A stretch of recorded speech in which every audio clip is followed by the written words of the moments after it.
You're listening to Peel Talks Housing, the Region Appeals podcast delving deep into complex issues around affordable housing and homelessness and efforts to help residents get and keep housing. Episodes will feature residents with lived experience, Region Appeals staff, our partners, academics, policymakers, and other leading voices in the affordable housing sector. The opinions expressed in this podcast are those of the individuals expressing them and may not reflect the opinions of the Region of Peel or the direction provided by the Region Appeals Council.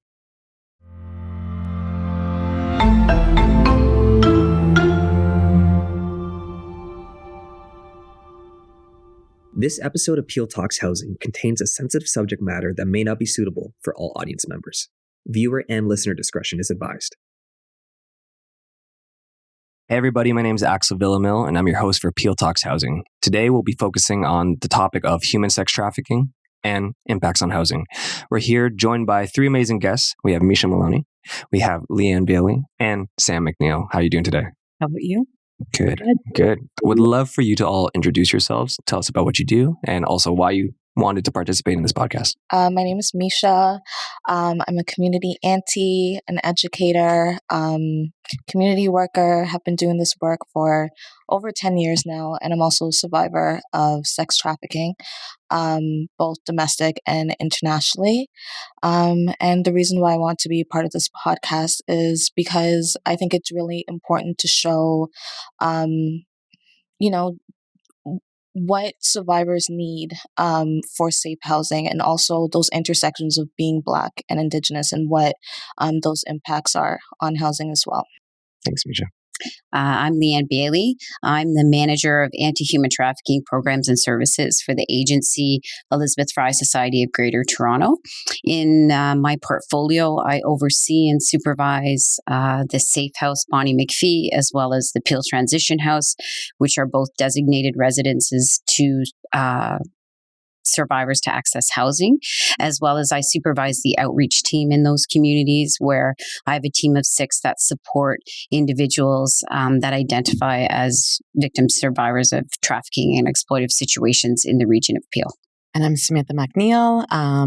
I am the advisor of the Peel Anti-Human Sex Trafficking Strategy. And my work as a nurse, I've been involved in engaging with marginalized populations my whole career, over 21 years. And I am also a sexual assault and domestic violence nurse examiner. So I bring the health side and the nursing side of this issue, as well as the government side of things as my advisor role. Amazing. Thank you. You have a lot of experience there, Samantha. Well, you've been telling me to call you Sam.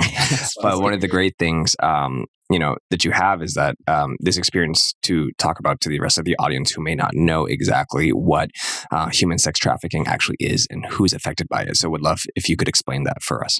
Absolutely. So I'm not one to read, but for the Criminal Code of Canada definition, I will, just to be on the safe side to make sure I'm not missing anything. So the Criminal Code of Canada defines human trafficking as the recruitment, transportation, transfer, receipt, holding, concealing, harboring a person, or exercising of control, direction, or influence over the movements of a person for the purpose of exploiting them or facilitating their exploitation. So in addition to that, human sex trafficking involves the force, deception, or coercion of another person into sex for money. So in a nutshell, it's somebody that is being duped into it, not knowing about it, as well as individuals that are being coerced. Oftentimes, people are not aware that they're being trafficked initially, and I'm sure we'll get into that in a little bit more detail. But that's really the primary issue here, is that it can happen in plain sight. And I think that by virtue of doing this podcast, it brings awareness to the issue and also helps people understand what the red flags are to help support individuals that are being trafficked. We do know that the majority of individuals, about 63% of the population that are engaged in this course of crime, that are trafficked to, through, or into Ontario are Canadian citizens. So it's not something that's happening across the world. Primarily, it is individuals that are born and raised in Canada that are being trafficked in Canada. And definitely it is a crime that's gender-based. So we know that approximately 97% of individuals that are being trafficked for sex are girls and women. And I think the main point that I want to leave this question on is that the primary risk factor for being sex trafficked is being a girl. This is, I mean, elephant in the room. This is a very tough topic, to talk about. And, I want to thank all of you here to start discussing it because, like you said, it's a very important conversation to have. As Sam went through that definition, does anybody have any thoughts on that? It always makes me sad to know that just identifying as a female makes you more susceptible to this crime. It is gender-based violence. I think that the trauma and that the individual's face leaves you with, why do we want to be involved? How could you not? Right? After you hear their stories, their resilience, their strength is something that, as someone who has worked with these individuals for many years, continue to be in awe from. It is happening in our communities. If we don't have a response, then if not us, then who? And if not now, then when? Right? Totally. And, hearing that definition, one thing that I always stress as well, yes, it's a gender-based violence issue, but like we should never leave boys and young men or men out of the conversation, because I feel like over the years, because we're not speaking about them, we're not making space for them. So that's something that I do like to stress as well, is yes, it's happening to female identifying folks, but it's also happening to men as well and young boys. Absolutely. And I think it's, the stats are obviously there. And I think one, showing that fact about men, but also at the same time, men to step up and realize that this is, a huge issue and we should look out, for our fellow women out there or who identify as fellow women. Now, this goes back to you, Sam, is people may think that living in poverty influences women and girls to get into trafficking. Is that true? It definitely increases your vulnerability. So we can't ask someone to leave unless we know that we have a safe place for them to live. Oftentimes, basic needs are not being met. And therefore, if you are homeless, being provided a shelter, possibly some food, really, and in speaking with survivors, that's really been the situation. Is individuals have said, although I was trafficked in a hotel room, this was better than being on the street and being in a situation where I might be beat up or robbed. And so that's not a good feeling, to know that we are leaving individuals that are incredibly vulnerable in a situation where they have to choose between living on the street or being trafficked. And those are the options. So definitely having this conversation today is so important by virtue of the fact that individuals who are living in poverty are definitely overrepresented in the victims and survivors and those at risk. But it's not to say that that's the only individual. And I think, to Misha's point, we do speak a lot about the individuals that are overrepresented. However, we have to also identify that it could be an individual from any walk of life, from any socioeconomic background, from any sociodemographic. So I think that's really important, because oftentimes if you stay in that space, like you say, you don't make space for others. And therefore, they feel invisible, that maybe their experience is not identified. But as well, that individuals will turn their head and say, well, it's only individuals that are in foster care, or it's only individuals who are living on the street. And that's absolutely not the case. Yeah, absolutely. I mean, I heard that trafficking lure victims in by selling false promises and all these things that you've been explaining, lying about work conditions and stuff like that. Is that the case all the time, that this is the lifestyle that they're trying to promise these victims? Definitely. I mean, like I say, there's a lot of individuals that are duped into it, that don't know that they're getting involved in a situation that will become coercive and abusive.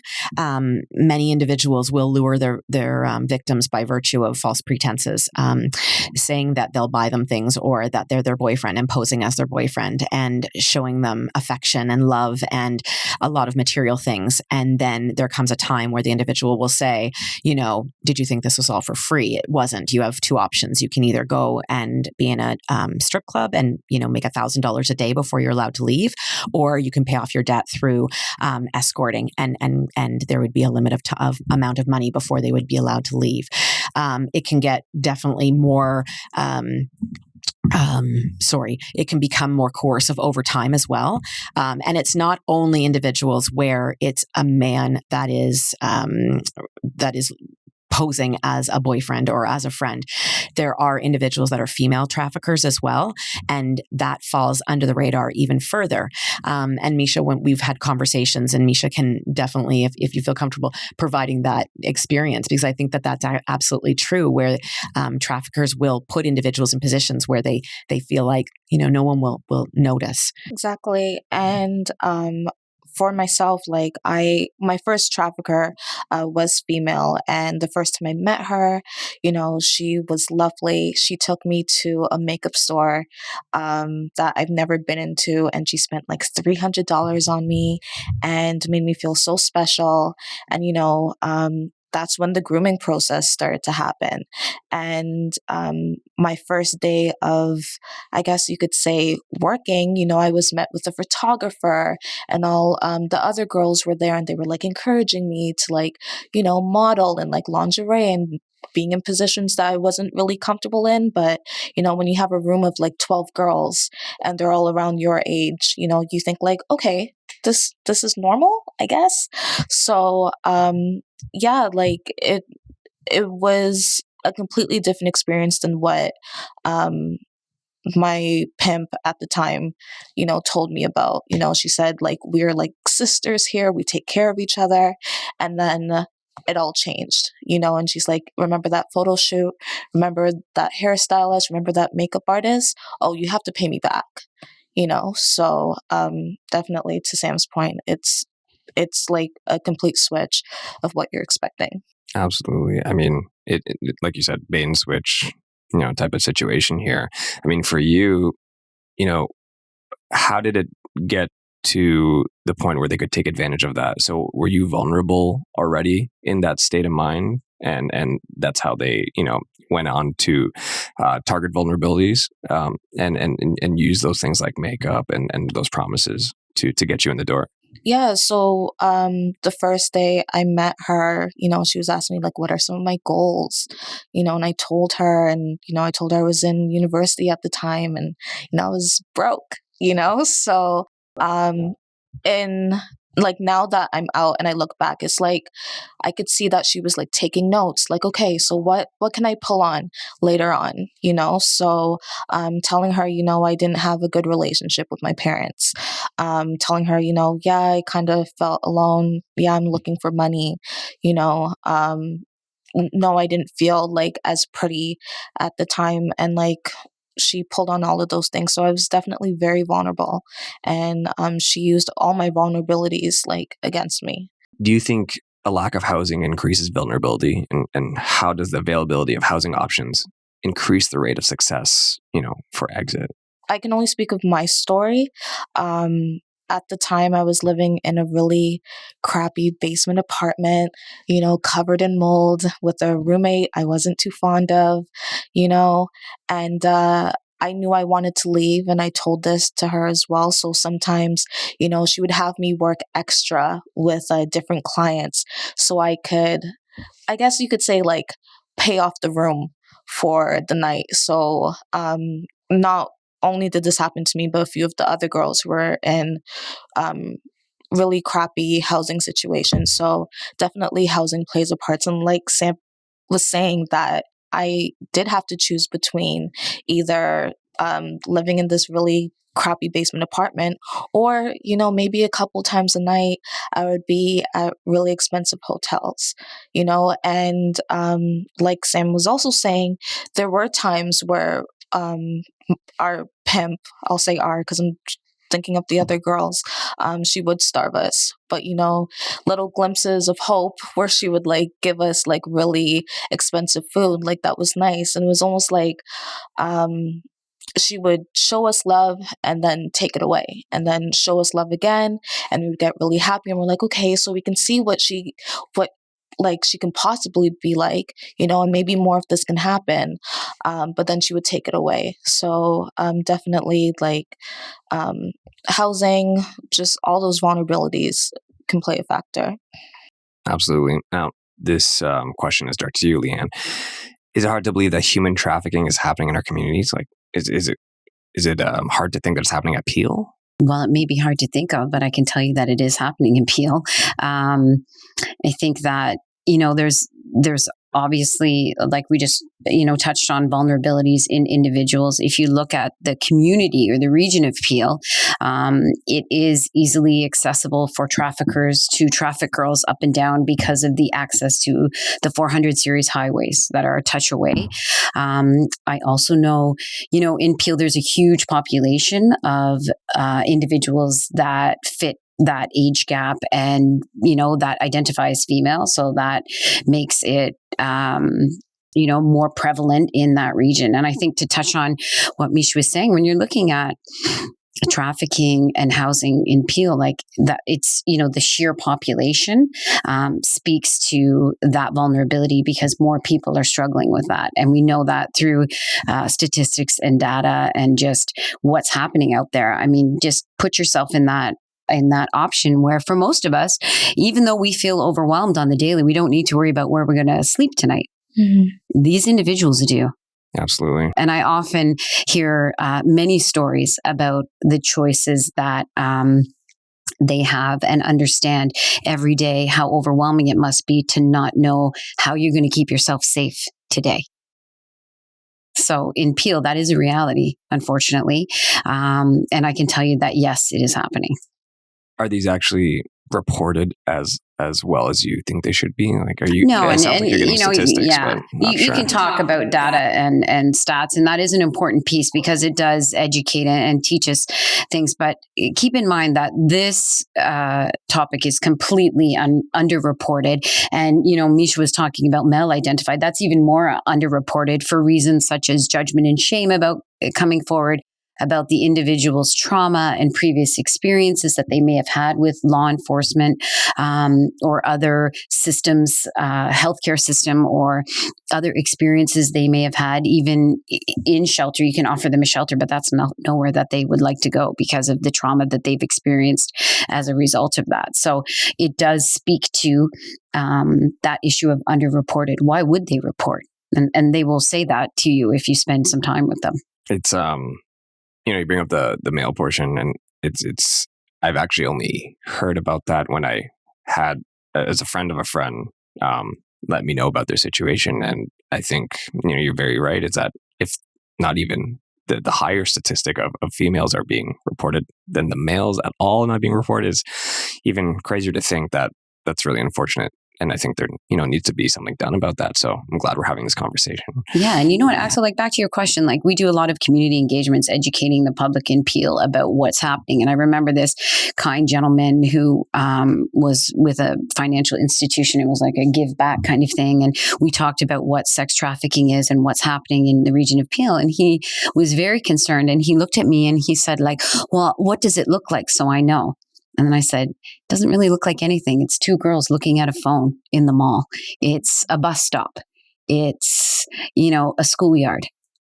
And I think that can shock people, but that is the reality. You what does it look like? It doesn't really look like one thing. And they can look like anything. Yeah, in absolutely. Terms of are you on you have nice clothes, you have, not nice clothes. And it's just all ranges. So you really can't tell, but it exists out there. Yeah. And that's the point here that we got to really talk about.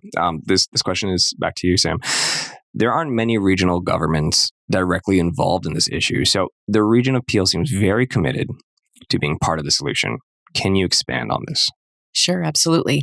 So I think there's a role to play for private, public, multi-sectoral organizations in engaging in the work of human sex trafficking and anti-human sex trafficking specifically, obviously. So in 2017, the Peel Human Trafficking Service Providers Committee came to our regional council and delegated to our regional council to really raise the issue of two very distinct gaps in service, one being trauma counseling or the lack thereof, and lack of housing. And regional government definitely took that to heart and wanted to make sure that we looked at opportunities to engage with our service providers and experts. And so we took it internally and we did quite an extensive environmental scan with service providers and survivors and experts in the field, both locally across Ontario, across Canada, and internationally. We really wanted to make sure that we were engaging best practices and the voices of survivors, as that is definitely something that we feel very important about, to engage survivors in every piece of the work that we do. And so therefore, after that environmental scan, we were able to look at a framework and what a framework would be to address this issue. And so the framework that we arrived on has 3 pillars. The first is prevention, and that's, again, engaging all the experts in the field to raise awareness about this issue in Peel and beyond. We're very lucky to have a very healthy service providers committee of over 40 organizations, and they represent legal health, social services, education, various different sectors. And they definitely are the ears on the ground relating to the expertise and bringing that back. So when the experts came to us to say these are the gaps, we wanted to make sure that we engaged them as well. So as part of the prevention pillar, it's making sure that the awareness is built. And internally, we felt as the Region of Peel, we couldn't go out and tell everybody else what to do unless our organization understood what this was and how to better our services to make them more accessible to survivors. So we've done an e-learning module that has been shared across the corporation, as well as frontline service training. And Leanne is definitely one of our experts that supports that work in engaging Ontario Works caseworkers, Children's Services caseworkers, as well as our housing workers. So really to help individuals get a better sense of how they play a part in disrupting this system. We know that we can't end human sex trafficking, but we can definitely disrupt it. And the more eyes and the more ears on it, we're going to be able to work together to make it more difficult for traffickers to do what they do. And the Service Providers Committee does that out in the community. So with schools, with parent groups, with private corporations, with faith-based organizations. And the second pillar is interventions. And what that is bringing about organizations that currently provide services and are funded to do this service into one place with core services such as trauma counseling and case management, client navigation and system navigation. And so to the end user and the individual that's engaging in the services, it's very seamless, it's very coordinated, and it's comprehensive. So somebody doesn't have to travel across the region or across Ontario possibly to access services that they need. It's very much walking with them and identifying what their needs are and what their goals are, and meeting those goals by virtue of the various different service providers we have engaging, as well as maybe there's a service we don't have yet. Maybe there's a service we don't know somebody wanted, and then developing a rapport with that organization to ensure that their services are trauma-informed and that they're delivering them in a way that is very survivor-centric. The last pillar is our housing and exits pillar. And with EFRI's help and expertise, they're the lead organization in procuring that service with Bonnie McPhee, which is our safe house, as well as our Peel Transitional House. And that is, again, we can't ask people to leave their situation without having safe, secure, reliable housing options that are dedicated to individuals who are victims and survivors of human sex trafficking, and ensuring that it's low barrier so that we can have and understand that there will be individuals that cycle through in and out. But it's not a 3 strikes you're out rule. It's meeting people where they're at. Absolutely. And talking to the victims, speaking to them, and manufacturing plans that actually help them. That's great that Peel's doing that. It's not the ivory tower thing, like you said, that we think we know what we're doing. Now let's talk to everybody and get that done. But Leanne, we're mentioning EFRI a lot. One of the questions we had is, as the lead organization, Peel, operating these 2 safe houses, can you speak more in detail about their structure and services? And from your experience, what are some good safe housing practices? Sure. So I think, in going back to what Sam said, I think that when we look at how we work with survivors, it's meeting them where they are at. So it's structured but flexible and structured but individualized. It's not a one size fits all. It's not a tryout for this program. It's not, are you appropriate for the program? It's more, is the program appropriate for you? And if not, how can we work with you? What are your goals? I think one thing is to always, ensure, and I talk to the staff all the time, you need to listen to the survivor. Your goals are not her goals. So what are her goals? And can this program help her accomplish those goals? And it's an open dialogue, and you're very transparent. You're consistent. You keep safety at the forefront for her, for the other girls in the program, for your community, for the staff, for everyone. And you're very honest about what it may look like. Gone are the days. I think, Misha, you and I were talking, it's like, you're not going to come and rescue me. Like, that's not what they're looking for. And what they're looking for is this going to be safe? Is this going to work for me? And we need to get to know them. So, we break it down into phases just to give you an idea. So orientation, what does that look like for you? What's going to happen when you get there? The things that maybe some may stranger are different questions that, do I get my own room? Can I do this? Can I have this with me? Can I bring my dog? What about my cell phone? What does that look like? What would you do if my trafficker came looking for me? All those kinds of questions, wherever they come from, it's based on their experiences. So we want to make sure that we go through that during screening. We provide them information about, is this a good fit for me? So they can check off those boxes. We talk to them about short-term goals, long-term goals, even before we have a conversation about them attending the residence, right? Is this going to work? And there's no judgment or shame in either decision that they choose to make, right? We're very honest about some of the rules that, due to safety, we have to have. We talk to them about why those rules are in place. That's a huge piece. Just don't come and give them all this set of oppressive rules and they don't understand why. We have an open dialogue with each survivor to ensure that this is going to be a good decision. Right. And it's more of a, let's see how we do. You're not locked up in here. You're not going to lose anything by coming here.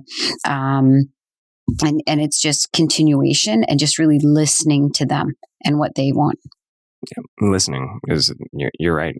It's not a one size fits all solution, but at the same time, you got to accommodate and work with everybody. But I think this next question is still for you, but I definitely think it's more of everybody here to talk. But how does safe housing play a critical role in the stabilization and eventual reintegration to society for traffic victims and survivors? So the housing is a big piece, right? Like we touched on that, how important shelter is. It is a shelter, but it is more of a treatment program, right? So some of the challenges that our survivors face, such as mental health challenges, substance abuse challenges,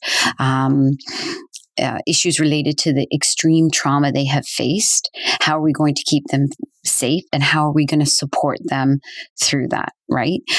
So I think with that, first of all, it's an 16 to 24. Now, some people say, well, why is that? Because through data and research, to house 35 and 40-year-olds with a 16-year-old is not best practice for this. And Misha, touched on that she had another female recruit her. That is a reality. Unfortunately, that we need to be mindful, that we need to discuss with individuals in the residence, that location confidentiality. We don't want traffickers to know where these girls are. There is some severe safety risks for those individuals. And we talk to them about that, it might not just be you, but it could be the girl in the room next to you. And if someone asks you where you going, and we talk through, what are you going to say? What is that going to look like? And typically, they create their own experience. They work on their own goals, and that becomes a priority for them as well. There's a safe house, which we're really looking to stable and just kind of exhale and let's just figure out the next step without any pressure. And then, for the transition house, you have those individuals who are further along in the journey, who have met some of those goals, who are kind of in a better place and looking for a little bit more room to transition into their own independence, right? Whether they're going to stay in Peel or move or school or some of those longer term goals. Yeah. And one thing I can appreciate, like hearing these programs as a survivor, I wish these programs were available to me, because there were points that I was seeking help. And at the time I didn't know I was being pimped out, but I was like, I have a really crappy friend. I'm working at this place. I don't really like it. And, people didn't take me seriously. And another thing that I can appreciate both of you saying is, meeting people where they're at, and also not imposing your goals onto someone else. Because thinking of housing, like I could not focus on other things if I didn't know where I was sleeping. And not only where I was sleeping, but knowing that my place was safe, So also, I always say that it is fundamentally unfair to ask someone who's being trafficked to leave their trafficker if you're not able to meet their basic needs. And sometimes basic needs can mean like, do you have money to pay for my substances? Because I use every week, and having that lens available. I guess, like, also hearing this, my only worry is, what happens if someone is 25, and that's where I think we're missing people, because there are folks who are 25, 26 who are also being trafficked. My first pimp, she was 27 when I met her, and, she was also pimped out.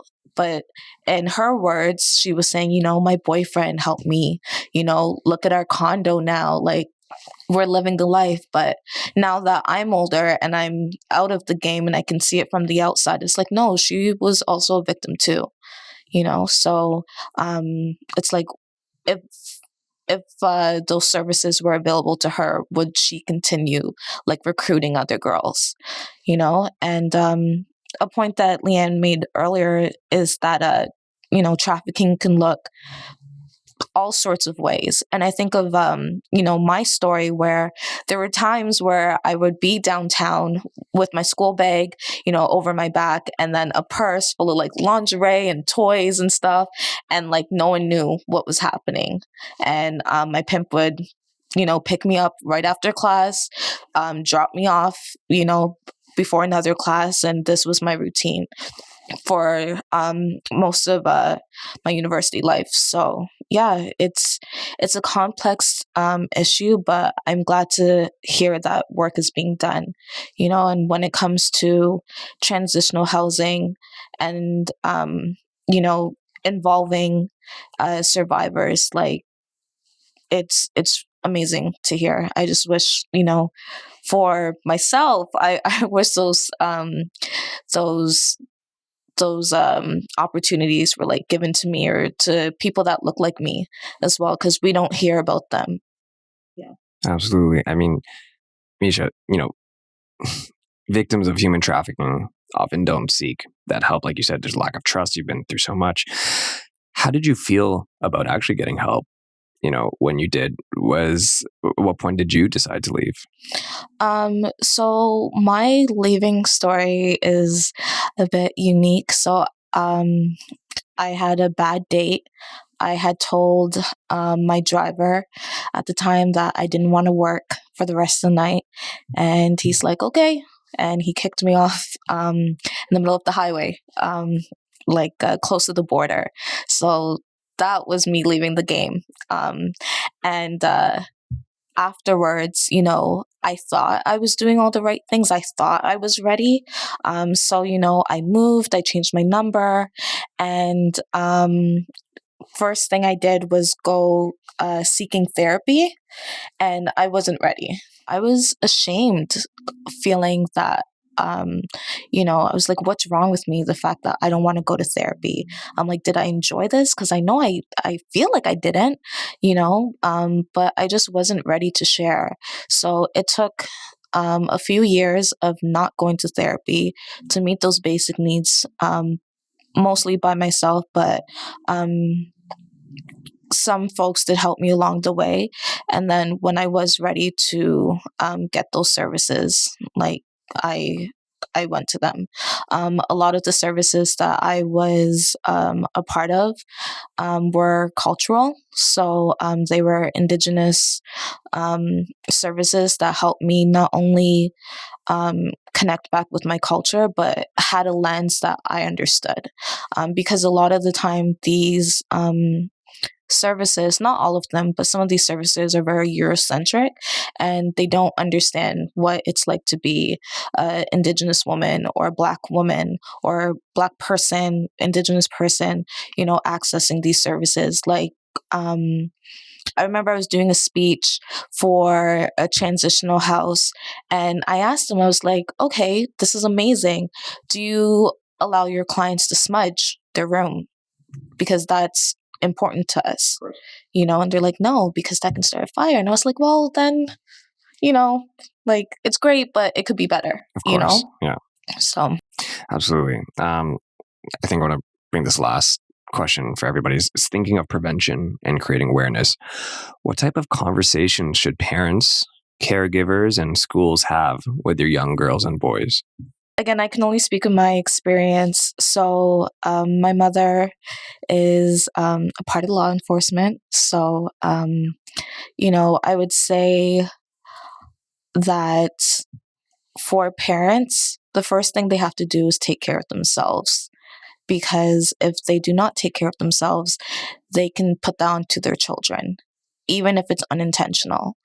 I left my mother's home at 17, and our relationship is a lot better now. But at the time, I was looking for love in all the wrong places, and that's what made me vulnerable.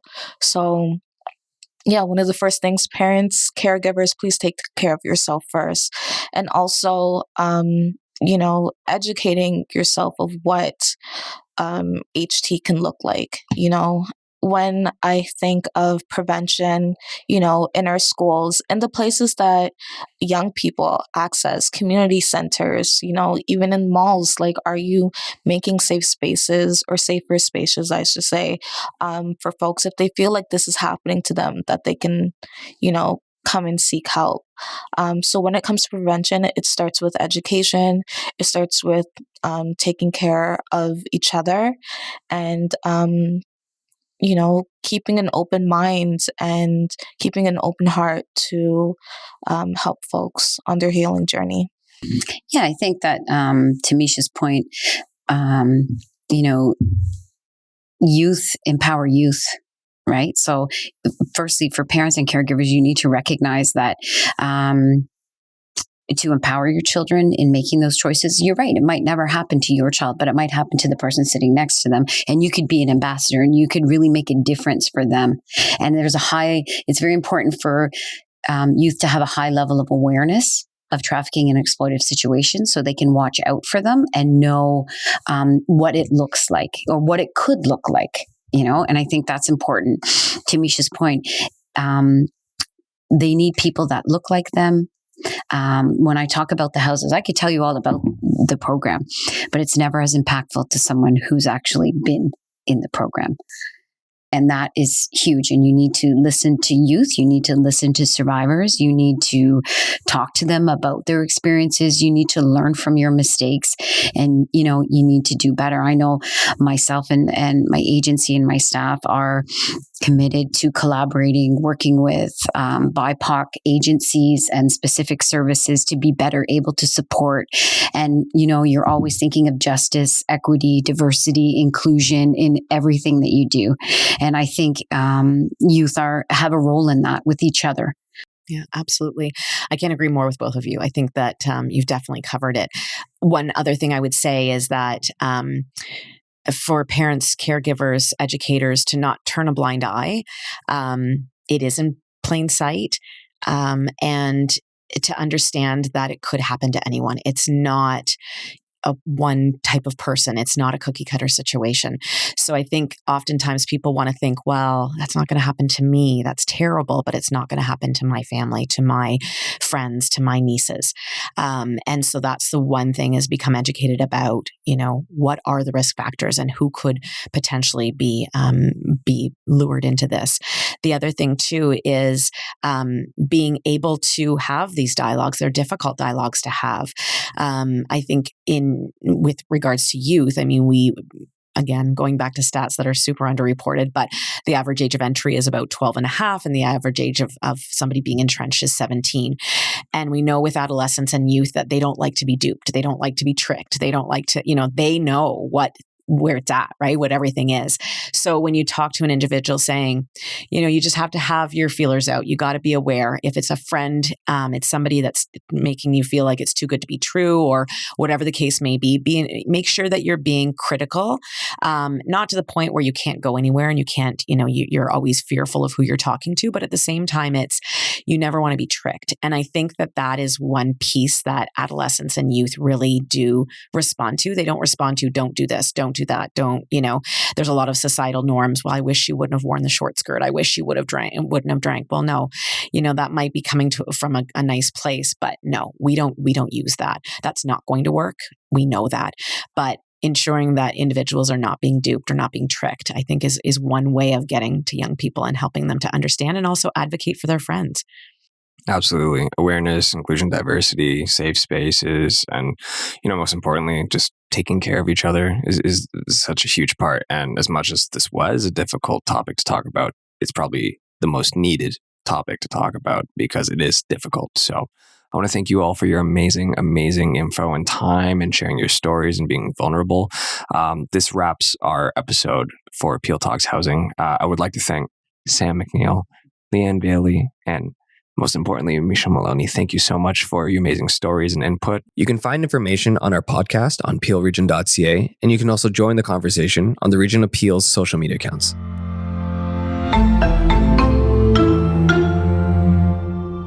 The opinions expressed in this podcast are those of the individuals expressing them and may not reflect the opinions of the Region of Peel or the direction provided by the Region Appeals Council.